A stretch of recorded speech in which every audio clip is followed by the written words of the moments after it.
கொல்கத்தா மருத்துவரோட கொலையை மறைக்கிறதுக்காக, தடயத்தை மறைக்கிறதுக்காக 7000 பேர் மருத்துவமனைக்குள்ள புகுந்து மருத்துவமனை தடயங்களை அடிச்சு நொறுக்கியிருக்காங்க.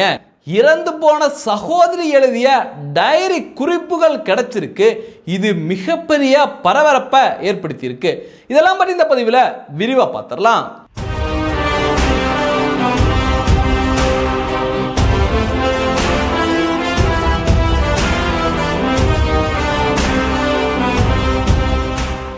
அனைவருக்கும் அன்பு வணக்கம். கொல்கத்தா மருத்துவரோட மரணம் தேசம் முழுவதும் மிகப்பெரிய பரபரப்பை ஏற்படுத்தியிருக்கு.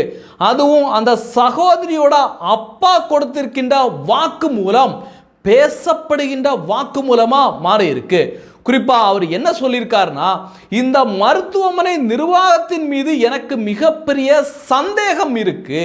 ஏன்னா என்னுடைய மகள் இறந்து போய் ரொம்ப நேரமா அவளை யாருமே தேடவே இல்லை. திட்டமிட்டு இந்த கொலையை மறைக்க பார்க்குறாங்க.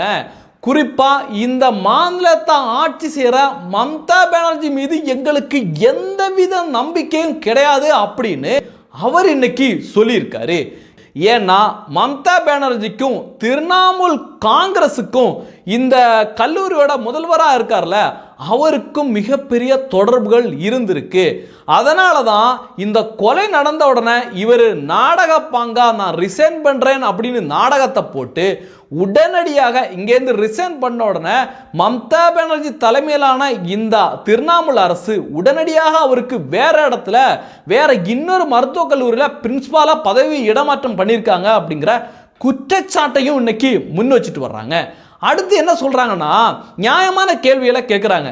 ஐயா, அந்த சகோதரி, அந்த இறந்து போனாங்கள சகோதரி, அவங்க கிட்டத்தட்ட இந்த மரணம் நிகழ்றதுக்கு முன்னாடி 36 மணி நேரம் தொடர்ந்து அவங்க டியூட்டியில் இருந்திருக்காங்க. ஏன் 36 மணி நேரமாக ஒருத்தவங்கள டியூட்டியில் நீங்கள் வேலை செய்யணும்னு கட்டாயப்படுத்தணும்? அவங்கள உடல் ரீதியாக அவங்கள வலுவிழக்க செய்யணும் அப்படிங்கிறதுக்காக 36 மணி நேரம் அவங்கள டியூட்டி பார்க்க வச்சிங்களா அப்படிங்கிற கேள்வியும் முன் வச்சுருக்காங்க. அது மட்டும் இல்லை, அவங்க செமினார் ஹாலில் தூங்க போகிறவங்க ரெகுலராக அங்கே தான் தூங்க போவாங்க. ஆனால் அங்கே எந்த விதமான டாக்டர்கள் எல்லாமே, ஏன்னா புதுசாக ஒரு இடத்துல யாருமே போய் உடனே படுக்க மாட்டாங்க. அவங்களுக்கு கம்ஃபர்டபுளாக இருந்து ரெகுலராக அங்கே தான் அவங்க தூங்கியிருப்பாங்க. மற்ற மருத்துவர்களும் அங்கே தான் ரெஸ்ட் எடுக்க போயிருப்பாங்க. அப்படி இருக்கையில் அங்கே ஏன் சிசிடிவி கேமராக்கள் வேலை செய்யலை அப்படிங்கிற கேள்வியை முன் வச்சுட்டு வர்றாங்க. அது மட்டும் கிடையாது, இந்த பரபரப்பாக தேசம் முழுவதும் பெரிய பரபரப்பாக இந்த விஷயம் ஆன உடனே 7000 பேர், 7000 வன்முறை கும்பல்கள் அந்த மருத்துவமனைக்குள்ள புகுறாங்க. அவங்களுக்கு ஏதோ ஒரு அஜெண்டா கொடுக்கப்படுது. அவங்க இந்த செமினார் ஹாலுக்கு ஆப்போசிட்டில் இருக்கிற ரூமை ஒட்டுமொத்தமாக சூறையாடுறாங்க. ஒட்டுமொத்தமாக சூறையாடி அங்கிருக்கின்ற தடயங்கள்லாம் அழிக்கணும் அப்படிங்கிறதுக்காக பயங்கரமான வேட்டையில் இறங்குறாங்க. ஆனால் இவங்க தாக்க வந்தது இந்த செமினார் ஹாலு தான்.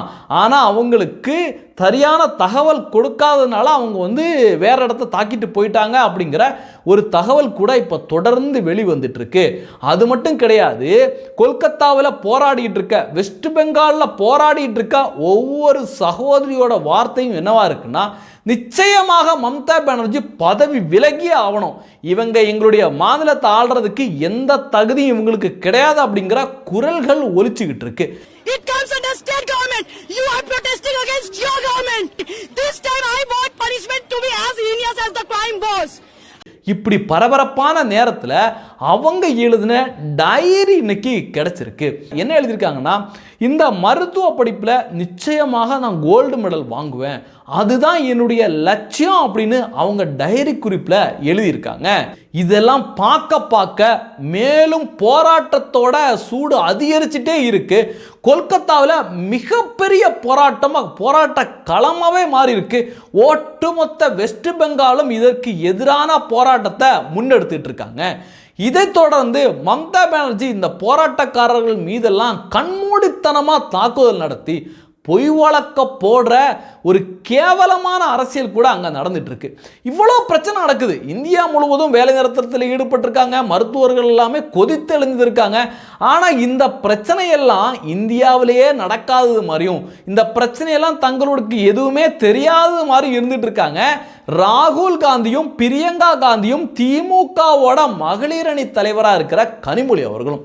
ஏன்னா இவங்க பொதுவாகவே தங்களை எப்படி முன்னிறுத்திக்கிறாங்கன்னா, நாங்கள்லாம் மகளிருக்கு ஏதாவது பிரச்சனைனா அங்கே போய் நிற்போம், நாங்கள் தான் எல்லாமே அப்படிங்கிற மாதிரி பெரிய அளவில் ஒரு போலியான போராட்டங்களை முன்னெடுத்து மக்கள் மத்தியில் அறிமுகமானவங்க தான் இவங்க.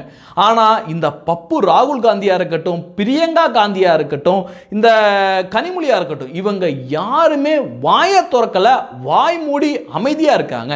இதை பார்த்துட்டு என்ன சொல்கிறாங்கன்னா, மக்கள் என்ன சொல்கிறாங்கன்னா, அந்த சகோதரி, அந்த அப்பாவி சகோதரி ஒருவேளை பாஜக ஆட்சி செய்கிற உத்தரப்பிரதேசத்துலேயோ இல்லை குஜராத்லேயோ அவங்க பிறந்திருந்தாங்கன்னா, அங்கே இந்த சம்பவம் நடந்திருந்ததுன்னா உண்மையிலேயே இன்னைக்கு நாடே சுடுகாடாக மாறி இருக்கும். அந்த அளவுக்கு பிரச்சனைகளை எழுப்பியிருப்பாங்க. ஐயோ, இங்கே மகளிர்களுக்கெல்லாம் பாதுகாப்பே இல்லை, உத்தரப்பிரதேசத்தில் பெண்களுக்கே பாதுகாப்பு இல்லை அப்படின்னு எல்லாமே களத்துக்கு வந்திருப்பாங்க. குறிப்பாக தமிழகத்தில் ஒரு கடையில் கூட மெழுகுவத்தியே இருந்திருக்காது, அந்த அளவுக்கு இங்கே பிரச்சனை நடந்திருக்கும் அப்படிங்கிற மாதிரி மக்கள் தங்களுடைய எதிர்ப்புகளை பதிவு பண்ணுறாங்க. ஏன்னா உத்தரப்பிரதேசத்தில் ஒரு சம்பவம் நடக்கையில் கனிமொழி அக்கா ரோடு ரோடாக போனாங்க மெழுகுவத்தியை தூக்கி. பப்பு ராகுல் என்ன பண்ணாப்புலன்னா, கேவலமான அரசியலை கூட பண்ணாப்புல, நேரடியாக அந்த பிரச்சனையை தூண்டி விடுற விதமாக நேரடியாக அந்த மாணவியோட வீட்டுக்கே போனார். தான் என்னமோ எல்லாரோட இருக்கிற மாதிரி மிகப்பெரிய ஒரு நாடகத்தை அங்கே போட்டார். நீ நடிகண்டா அப்படின்னு சொல்கிற மாதிரி பல்வேறு சம்பவங்களை அரங்கேற்றினார். ஆனால் அப்படிப்பட்ட பப்பு ராகுல் இன்னைக்கு எந்த பொந்தில் பதுங்கியிருக்காருன்னே தெரியலை அப்படின்னு இன்னைக்கு போராட்டக்காரர்கள் கடும் கோபத்தை வெளிப்படுத்திட்டு வர்றாங்க. குறிப்பாக உச்ச நீதிமன்றமே இதில் நேரடியாக தலையிட்டு நாங்களும் விசாரணை பண்ணுறோம் அப்படின்னு சொல்லியிருக்காங்க. சிபிஐ இந்த விசாரணையை கையில் எடுத்து துரிதமாக செயல்பட்டு இருக்காங்க. குறிப்பாக அந்த கல்லூரியோட பிரின்சிபாலாக இருந்தாப்புல இந்த மம்தா பானர்ஜி உடனடியாக வேற காலேஜில் அவங்களுக்கு வாய்ப்பளித்து வேற கல்லூரிக்கு, மருத்துவ கல்லூரிக்கு முதல்வராக போட்டாங்கல்ல, அந்த ஆளை பிடிச்சு கிட்டத்தட்ட 20 மணி நேரமாக விசாரிச்சுட்டு இருக்காங்க. எந்த குற்றமும் இல்லாதவனை இவ்வளோ நேரம் விசாரிப்பாங்களா? நிச்சயமாக அந்த மருத்துவ கல்லூரியோட பிரின்சிபாலுக்கு மிகப்பெரிய பங்கு இருக்கு இதில் அப்படிங்கிற குற்றச்சாட்டுகளையும் முன் வச்சுட்டு வர்றாங்க. குறிப்பாக மம்தா பானர்ஜியோட துறையில் இந்த சீரழிவான சம்பவம் நடந்திருக்கு. மம்தா பானர்ஜிக்கும் திரிணாமுல் காங்கிரஸுக்கும் இந்த பிரின்சிபாலுக்கும் மிகப்பெரிய நெருக்கம் இருந்ததையும் பல பேர் இன்னைக்கு வெளிக்கொண்டு வந்துட்டு இருக்காங்க. நிச்சயமாக தப்பு செஞ்ச எந்த அரசியல்வாதியாக இருந்தாலும் எவனாக இருந்தாலும் தப்பிக்க முடியாது. சிபிஐ விடமாட்டாங்க. உச்சநீதிமன்றம் இந்த வழக்கில் தலையிட்டிருக்காங்க போன்ற பல்வேறு செய்திகள் நமக்கெல்லாம் பெரிய ஆறுதலை கொடுத்துருக்கு. நன்றி. ஜெய் ஹிந்த். வந்தே மதரம்.